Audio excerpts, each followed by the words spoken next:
sa Archdiocese of Manila para maitalaga at maging isang ganap na Extraordinary Minister of Holy Communion, dapat din na siya ay may katangi-tanging paggalang, malalim na debosyon, at pagmamahal sa banal na Eucharistia.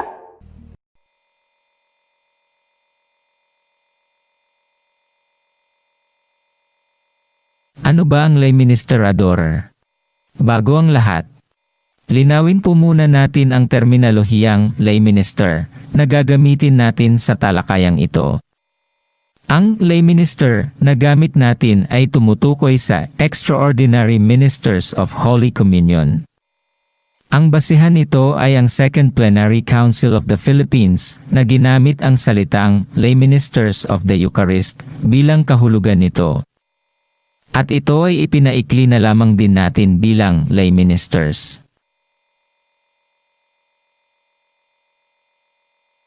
Napakabanal at kahanga-hanga ang pribilehiyo ng isang lay minister. Bukod sa pamimigay ng santos na sakramento sa mga kapwa laiko, maaari rin nilang mapuntahan ang mga may kahinaan ng katawan, may sakit, at sa mga malapit ng pumanaw upang mabigyan ng banal na komunyon. Sila rin ay nabibigyan ng karapatan sa paglantad ng santo sakramento. Masasabi natin na mayroon silang mataas na karangalan sa pagdala at pagbigay ng katawan ni Kristo sa mga katauhan.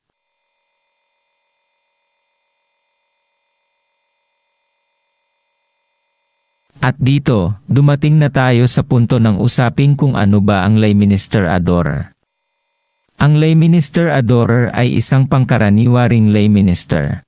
Subalit bukod sa mga itinakdang pribilehiyo at tungkulin sa pagdadala ng katawan ni Kristo sa mga katauhan, idinagdag niya ang kanyang kusang loob sa pag-alay ng Eucharistikong adorasyon na siyang gawain ng Adorasyon Nocturna Filipina, ang pagsasamba sa Diyos lamang. Ang pakikilahok niya sa Adorasyon Nocturna Filipina ay isang malinawang dedikasyon bilang debosyon at pagmamahal sa Eucharistia. At bakit natin masabi ito?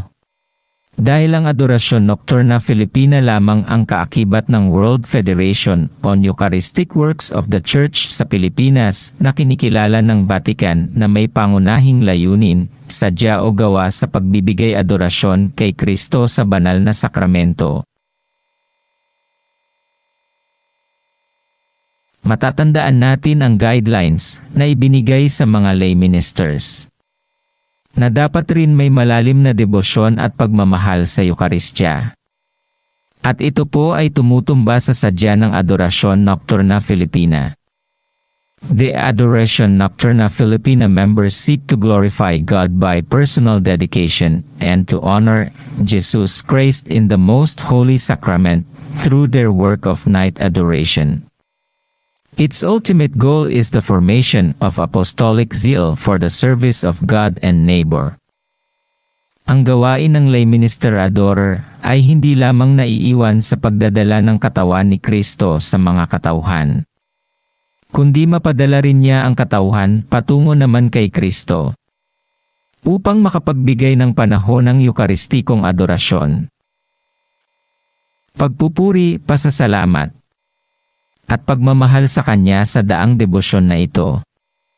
Kaya't andito po kami upang buksan ang pintuan ng pribilehiyo na maging lay minister adorer. Mga karagdagang katwiran sa isang EMHC sa pagiging adorer. Una, sa pagbigkas ng katawan ni Kristo sa panahon ng pamimigay ng komunyon. Makatarungan lamang na may kasama itong manifestasyon sa paniniwalang ito na madadaan sa adorasyon. Ikalawa, ang marangal na titulong extraordinary ay mabigyan ng mas malalim na kahulugan kapag extraordinary rin ang debosyon sa Eucharistia na madadaan sa adorasyon.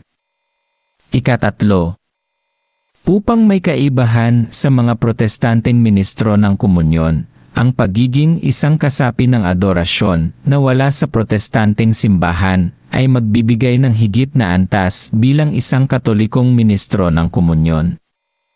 Ikaapat, Ang pagdadala ng katawan ni Kristo sa sambayanan ay dapat ring gantihan sa pagdadala naman ng sambayanan sa katawan ni Kristo upang mabigyan siya ng adorasyon.